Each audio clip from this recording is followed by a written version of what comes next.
Assalamu alaikum. This is Sir Mohammed Hamza here from Accounting. So today we are going to do an IES question from November 2022 paper 23. वैसे तो मैंने IES की जो है वो playlist complete की हुई है फॉर नाउ अपने यूट्यूब चैनल पे, लेकिन नवंबर 2022 के वेरिएंट 3 के पेपर में एक यूनिक क्वेश्चन आया IES का. एक्चुअली इस क्वेश्चन में रिसर्च एंड डेवलपमेंट जो है वो डिटेल में टेस्ट हुआ है. So this is sort of a debut question for research and development in CIE pass papers. इससे पहले नवंबर 2021 में भी आया था, लेकिन उसमें 4 से 5 मार्क्स का बस थ्योरी पूछी थी डेवलपमेंट की कि उसे नॉन करेंट एसेट ट्रीट करे, एक्सपेंस ट्रीट करे. लेकिन ये प्रॉपर डिटेल्ड कैलकुलेशन का क्वेश्चन है रिसर्च एंड डेवलपमेंट पर. तो मैंने IS पे डिटेल लेक्चर वीडियोस भी की थी, तो मैंने उसमें IS 38 भी कवर किया है. तो जिन्हें रिसर्च एंड डेवलपमेंट का आइडिया नहीं, वो मेरी IS 38 की वो लेक्चर वीडियो देख सकते हैं. उसमें मैंने एक एग्जाम्पल भी करके दिखाई थी. Three separate companies all had a profit for the year of 200,000 before taking into account costs related to research and development and patents. अब रिसर्च का मैंने लेक्चर वीडियो में भी बताया था कि it is sort of a work और task undertaken to develop new knowledge which might help us in developing new products or services in future. अब डेवलपमेंट की बात देख के पॉजिटिव आउटकम भी हो सकता है, नेगेटिव आउटकम भी हो सकता है. तो रिसर्च पे गारंटी नहीं होती that whether it will result in any benefits for the business. तो research IS 38 as per IS 38 will always be treated as an expense.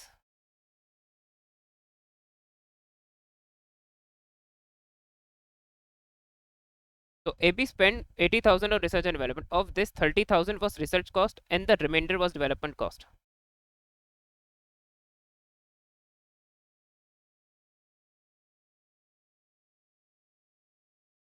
It means 50,000 is the development cost. अगर 30,000 research के 80,000 में से तो 50,000 development के होंगे. Remainder was development cost incurred in upgrading its current processes. Okay. The sales of the company's existing product will be unchanged as will its selling pricing cost. अब development का मैंने अपनी लेक्चर वीडियो में बताया था कि उसे नॉन करेंट एसेट भी ट्रीट किया जा सकता है, यानी एज इंटेंजिबल एसेट, और या तो उसे एक्सपेंस भी ट्रीट किया जा सकता है. अब डेवलपमेंट में ये चेक करना है कि अगर एक तो हमें उसकी कॉस्ट पता होनी चाहिए, और डेवलपमेंट अगर बिजनेस के लिए कोई बेनिफिट जनरेट कर रही है, उस केस में उसे नॉन करेंट एसेट ट्रीट किया जा सकता है. Otherwise it will be treated as an expense. अब इस ABPLC के सिनेरियो में अगर हम देखें, तो डेवलपमेंट से प्रोसेस तो वो अपग्रेड कर रहा है अपने डेवलपमेंट करके, लेकिन उससे एक तो सेल्स में कोई चेंज नहीं आ रहा, सेलिंग प्राइस कॉस्ट में चेंज नहीं आ रहा. इट मीन्स एज सच ये डेवलपमेंट हमारे लिए किसी भी किस्म का कोई भी बेनिफिट जनरेट नहीं कर रही.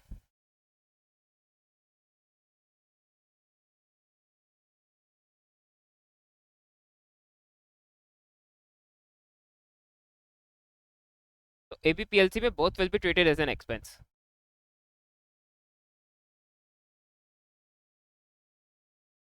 उसके बाद सेकंड कंपनी का सिनेरियो रीड करते हैं. CDPLC also spend 30,000 on research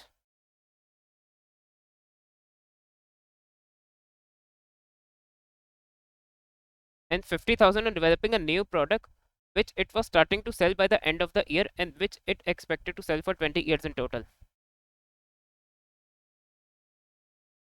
तो CDPLC ने रिसर्च तो उसका एक्सपेंस ट्रीट होगा. अब उन्होंने एक न्यू डेवलप प्रोडक्ट डेवलप किया है, और उन्होंने ये भी एक्सपेक्ट किया था कि एंड ऑफ ईयर से सेल होना शुरू हो जाएगा, तो प्रोबेबली ईयर एंड से सेल होना स्टार्ट हो गया होगा, और 20 ईयर से बिजनेस को बेनिफिट करेगा.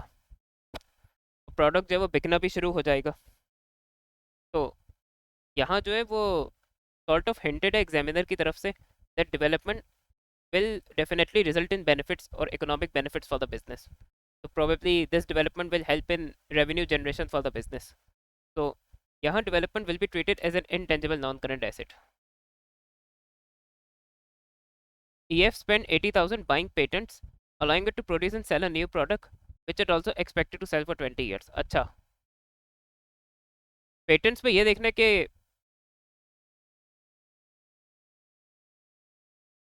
पेटेंट के वहाँ भी अपने लेक्चर वीडियो में एग्जांपल दी थी कि कंपनी का कोई यूनिक प्रोडक्ट या सर्विस है, तो उसके लिए वो सॉर्ट ऑफ गवर्नमेंट से प्रोटेक्शन लेती है, जिसके अगेंस्ट वो गवर्नमेंट को फ्यू ईयर्स के लिए पेमेंट कर देती है. उसका बेनिफिट ये होता है कि कोई भी कंपेटिटर फ्यू ईयर्स के लिए एटलीस्ट जो कंपनी का यूनिक प्रोडक्ट सर्विस या आइडिया या टेक्नोलॉजी उसको कॉपी नहीं कर सकता. तो फॉर एग्जांपल जब पहला आईफोन आया था, तो उसकी जो टच स्क्रीन टेक्नोलॉजी वो पेटेंटेड, तो फ्यू ईयर्स तक उसे कोई कॉपी नहीं कर पाया था. जब वो पेटेंट एक्सपायर हुआ, तो उसके बाद पे सैमसंग वगैरह ने स्मार्टफोन बनाए टच स्क्रीन वाले. अब पेटेंट्स पे मल्टीपल ईयर्स की पेमेंट करते हो, उससे मल्टीपल ईयर्स तक बिजनेस को बेनिफिट होगा। तो patents is an intangible non current asset.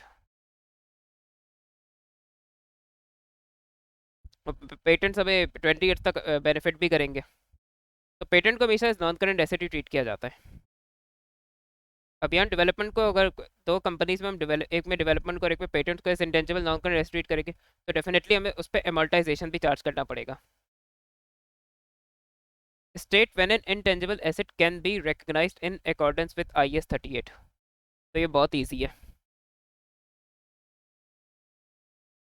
तो उसमें आपको इंटेंजिबल एसेट की डेफिनेशन ही लिखनी, आपको ये लिखना है कि इंटेंजिबल एसेट को बुक्स में कब रिकॉर्ड किया जा सकता है। रिकॉग्निशन का मतलब है when it can be recorded in the books.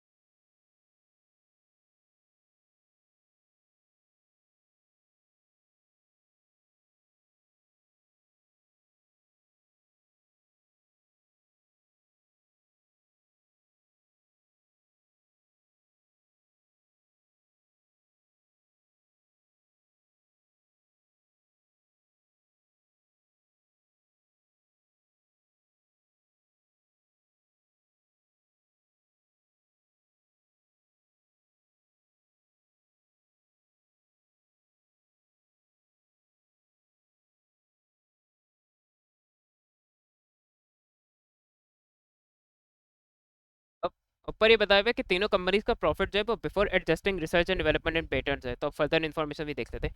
All three companies had ordinary share capital of 400,000। तो अब देखिए डॉलर 400,000 है, so this is the value और अमाउंट ऑफ शेयर्स। ये नंबर ऑफ शेयर्स नहीं है। It is the policy of the companies to charge a full years amortization depreciation on any intangible asset। अब मैंने लेक्चर में बताया था कि वीडियो में कि इंटेंजिबल एसेट की डेप्रिसिएशन का amortization कहते हैं। उस बेचारे ने ब्रैकेट में सफाई भी दे दी ताकि स्टूडेंट्स को समझ आ जाए। Information relating to one ordinary share was as follows. तो ये तीनों कंपनीज की पार वैल्यूज गिवन है और तीनों कंपनीज की मार्केट प्राइस पर शेयर भी गिवन है।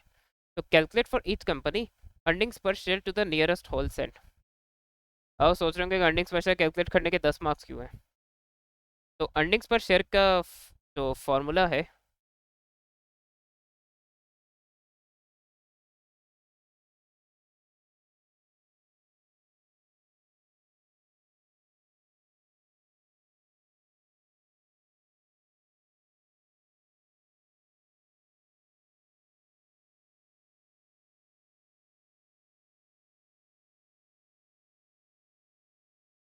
Profit for the year divided by number of ordinary shares है। और यहाँ जो तीन कंपनीज का प्रॉफिट है फाइनल नहीं है, उस पर हमें रिसर्च एंड डेवलपमेंट की एडजस्टमेंट्स करनी होगी। और फिर हमें तीनों कंपनीज के लिए नंबर ऑफ शेयर्स भी कैलकुलेट करने होंगे। तो जैसे ABPLC उसकी पार वैल्यू 1 है, तो उसके केस पे तो चले कोई मसला नहीं है। लेकिन जो बाकी दो कंपनीज है जिनकी पार वैल्यू अदर देन 1 है, उसमें नंबर ऑफ शेयर्स डिफरेंट होंगे वैल्यू से। तो लेट्स स्टार्ट सॉल्विंग दिस।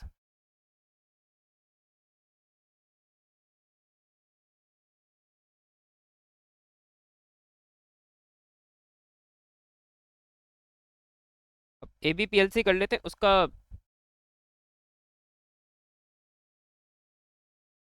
पहले एडजस्टेड प्रॉफिट निकालेंगे। तो तीनों कंपनीज का प्रॉफिट है 200,000। उसमें से हम पूरा 80,000 ही माइनस कर देंगे, क्योंकि इस कंपनी के केस में both will be treated as an expense.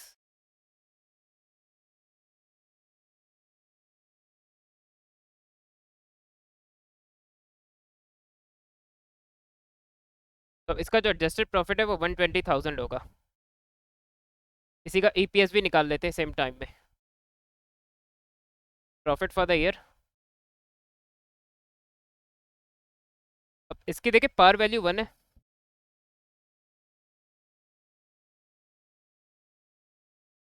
तो अगर मैं 400,000 डिवाइड बाय 1 करूंगा तो 400,000 शेयर्स ही आएंगे।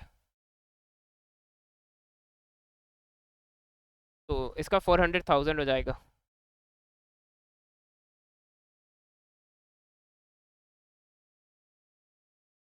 तो 120 डिवाइड बाय 400। तो इस पे $0.3 पर शेयर। अच्छा, लेकिन उसने आपको नियरेस्ट सेंट्स पे भी कहा ही निकाल देगा।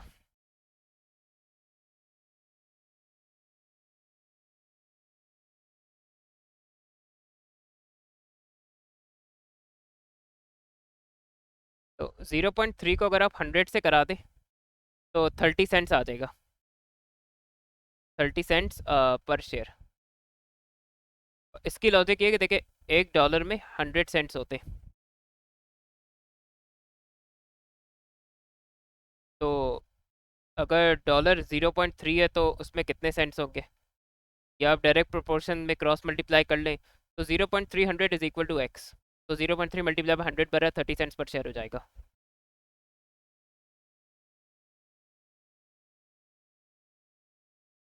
उसके बाद है दूसरी सी डी पी एल सी।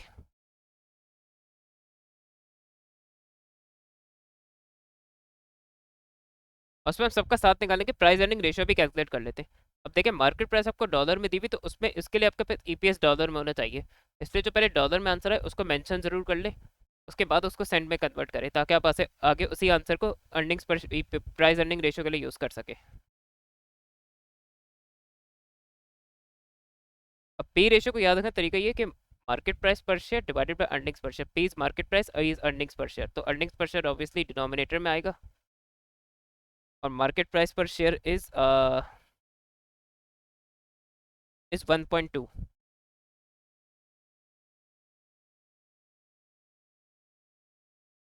तो that is 4 times. Price earning ratio का आंसर 4 टाइम्स में आता है। और ये 4 टाइम्स का मतलब है that for every dollar one of earning investor is willing to pay $4। और अर्निंग्स पर शेयर आपका प्रॉफिट पर शेयर शो करता है। Now let's move towards another company.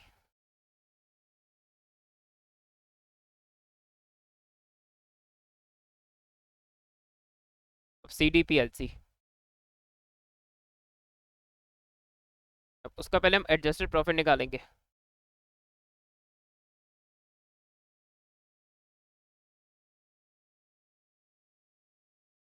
C D P L C में एमोर्टाइजेशन निकालेंगे हम डेवलपमेंट की।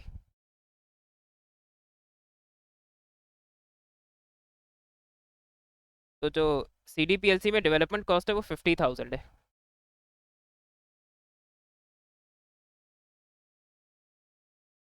और डेवलपमेंट की जो यूजफुल इकोनॉमिक लाइफ है वो 20 है। क्योंकि इंटेंजिबल एसेट्स स्ट्रेट लाइन से ही अमोर्टाइज होते हैं या डेप्रिशिएट किए जाते हैं, तो उसकी यूजफुल इकोनॉमिक लाइफ दी हुई है। तो ऑब्वियसली कॉस्ट को उसके आप यूजफुल इकोनॉमिक लाइफ से डिवाइड करते हैं तो उसका अमोर्टाइजेशन आ जाएगा, विच इज 2500। अब C D P L C का करेक्टेड प्रॉफिट निकालना है।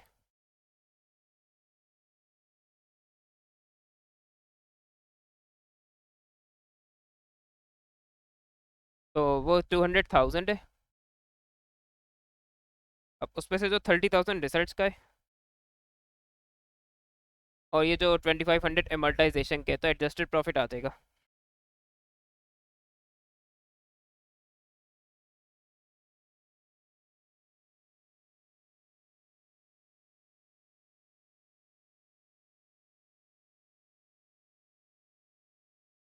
अब इसका ईपीएस निकाल लेते हैं। तो EPS simply profit for the year.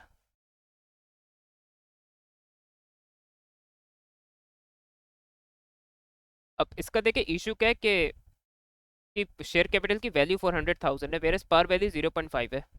तो इज इट 0.5 को नंबर ऑफ कुछ स्पेसिफिक नंबर ऑफ शेयर से किया होगा तो ये 400,000 जाके आया होगा। तो अगर हमें नंबर ऑफ शेयर्स निकालने तो 400,000 डिवाइड बाय 0.5 हो जाएगा। तो इसके सी डी के 800,000 शेयर्स है। अब यहाँ मैं इसी को आंसर में यूज़ करूँगा 800,000।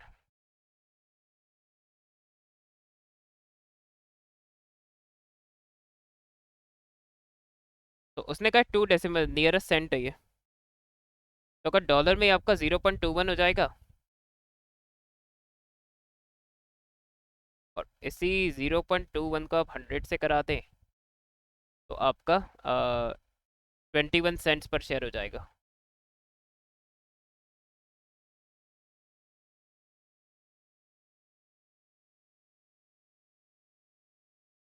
इसी तरह इसका भी पी रेशियो निकाल लेते। तो इसकी जो अर्निंग्स पर शेयर है वो जीरो, इस पर डॉलर वाला यूज़ कीजिएगा 0.21, और इसका मार्केट प्राइस है 1.08।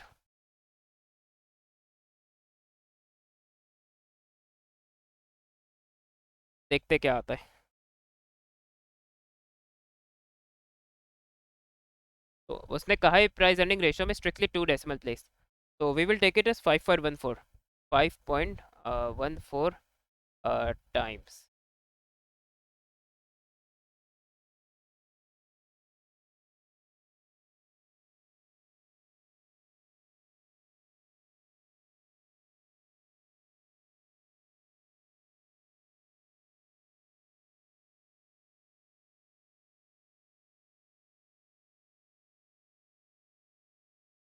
देखिए पेटेंट्स पूरा इस EFPLC ने पूरा 80,000 पेटेंट्स पे खर्च किया, और पेटेंट्स की एक्सपेक्टेड जो यूजफुल इकोनॉमिक लाइफ है वो 20 ईयर्स है, तो हम उसको अकॉर्डिंगली वैसे ही डेप्रिशिएट एमोर्टाइज करेंगे।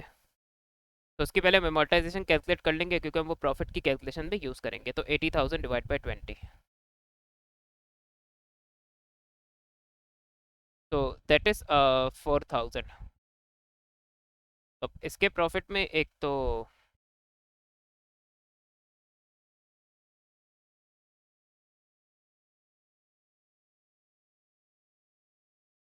और एक चीज़ आप ये देख सकते हैं, EFPLC ने कोई रिसर्च में अर्चा नहीं कि उसने डायरेक्टली पेटेंट खरीदे। तो 200,000 में से सिंपली 4,000 माइनस हो जाएगा, तो the profit is going to be, adjusted profit is going to be 196,000। अब इसका EPS हम आराम से निकाल सकते हैं।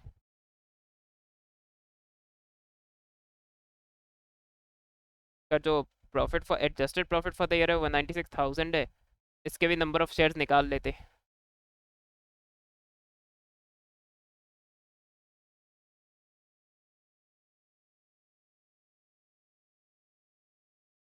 अब देखिए इस बार पार वैल्यू 0.8 है, तो EFPLC ने अपने जो भी नंबर ऑफ शेयर्स है उसको 0.8 पार वैल्यू से मल्टीप्लाई कराया होगा, तो ये वैल्यू ऑफ शेयर्स आई 400,000। अब एक्स निकालना है, तो अगर मैं 400,000 डिवाइड बाय 0.8 करूँ,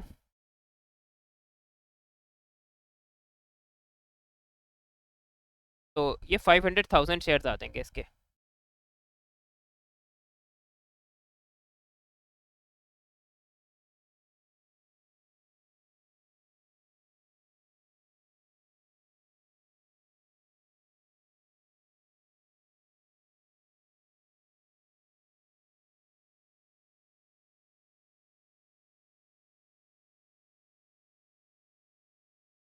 तो अब इसको 500 से हम डिवाइड कर देंगे, इसका EPS आ जाएगा, डॉलर और सेंट दोनों में करेंगे, 196 डिवाइडेड बाय 500, तो that make 0.39।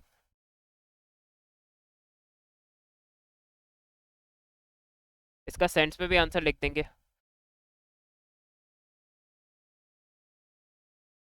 Is equal to 39 cents per share. अच्छा, रेशियोज के आंसर के साथ ना यूनिट जरूर सही लिखेगा, क्योंकि वो बाजूकात आंसर का एक अलग मार्क होता है, यूनिट का अलग मार्क्स होता है, या पूरा एक मार्क्स आंसर सही यूनिट लिखने के साथ मिलता है। अब इसके बाद हम इसका P रेशियो भी निकाल लेते हैं। तो पहले ही डिनोमिनेटर में अर्निंग्स पर शेयर रख लेते हैं, which is 0.39, market price per share is 2.35,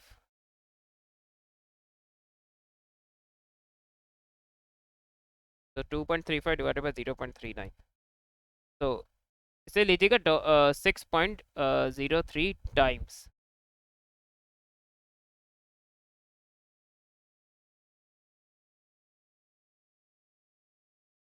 तो मेन टास्क तो हमारा इस क्वेश्चन में हो गया। देखिए आपको 30 मार्क्स से रेशियोज के मिल रहे हैं। अब एक क्वेश्चन देखिए इसने इस तरह डिजाइन किया है, अगर सपोज करें आपको earnings per share price earning ratio तो कैलकुलेट करना आता है, लेकिन आपको ये रिसर्च एंड डेवलपमेंट की कोई नॉलेज नहीं है, तो आप थोड़ा सा फंस जाएंगे। और अगर आपको रिसर्च एंड डेवलपमेंट अच्छा आता है लेकिन आपको रेशियोज नहीं पता, तो भी आप इस क्वेश्चन में फंस जाएंगे। तो एट टाइम्स देखिए एग्जामिनर्स तरह दो दो से तीन चैप्टर्स को या दो चैप्टर्स को एक साथ मिक्स करके भी क्वेश्चन बना सकता है।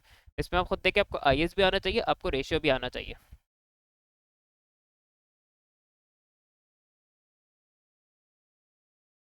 Simon is considering investing in one of the three companies. Name two other ratios of these companies which Simon might wish to consider.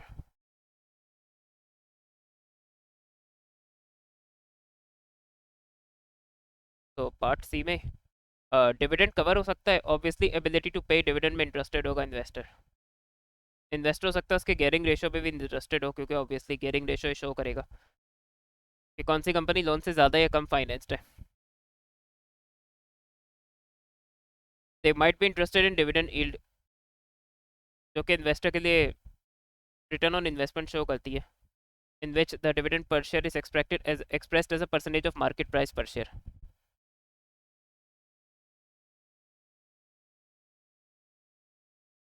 Advise Simon which company he should invest in. Justify your answer.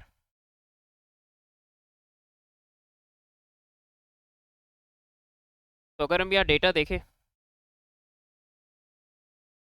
तो P ratio जो है वो सबसे ज़्यादा इसका है,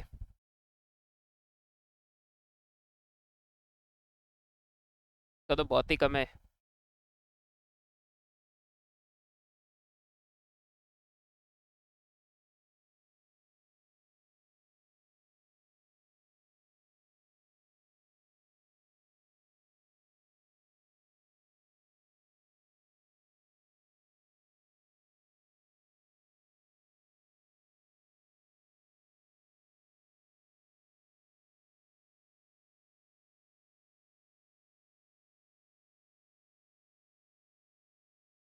Okay.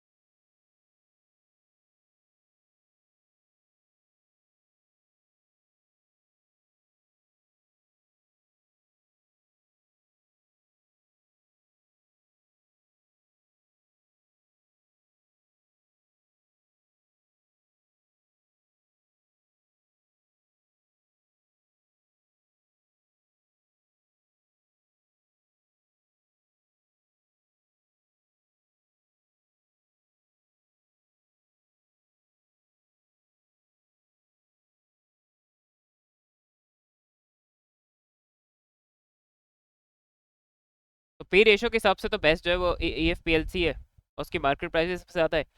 And P ratio अगर किसी कंपनी का बेटर है, बेस्ट है, तो it means investors are more confident regarding that company, तो उससे ऐसी कंपनी के शेयर प्राइस बढ़ने के चांसेस होते हैं। फिर अर्निंग्स पर शेयर भी आई थिंक सो इसी का सबसे अच्छा है, 0.39, 0.21, 0.3।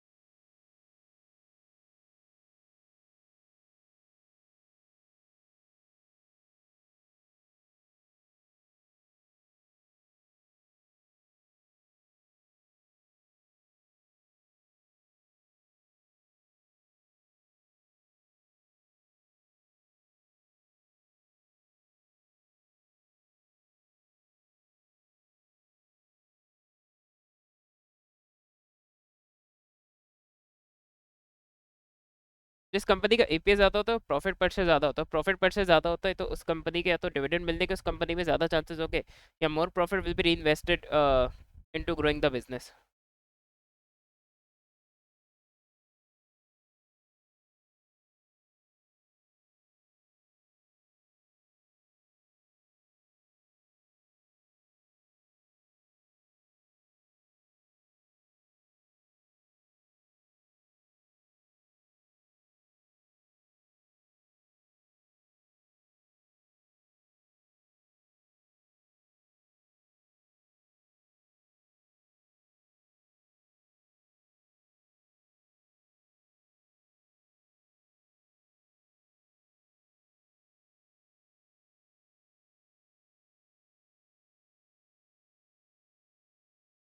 और एक पॉइंट चाहे तो ये सकते हैं कि पेटेंट्स पे हर्ज किया ईएफपीएलसी ने।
इसमें क्वेश्चन रेस करते कि अगर इनका प्रीवियस ईयर्स डेटा गिवन होता तीनों कंपनीज का,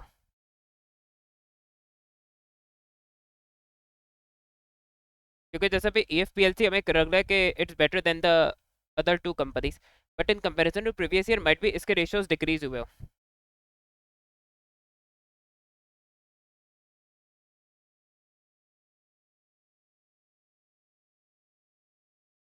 तो it is advisable to go for EFPLC।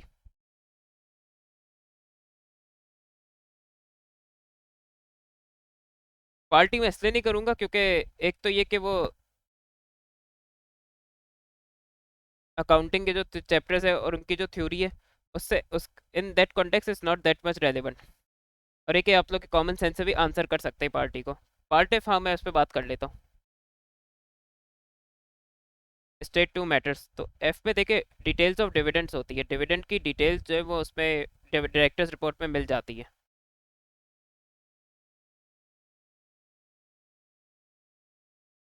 फिर अगर कंपनी की डोनेशंस की डिटेल्स है वो भी इसमें होती है। कंपनी की कॉर्पोरेट सोशल रिस्पॉन्सिबिलिटी अगर कोई है तो वो उसकी भी डिटेल होगी इसमें।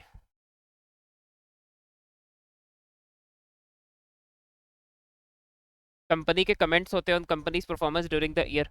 तो मल्टीपल एलिमेंट्स है डायरेक्टर्स रिपोर्ट के, कोई भी आपको दो मेंशन करने। तो आई होप सो आप लोग को रिसर्च एंड डेवलपमेंट अब फर्दर क्लियर हुआ होगा, क्योंकि इस पर एक प्रॉपर क्वेश्चन आ गया है। अल्लाह हाफिज़।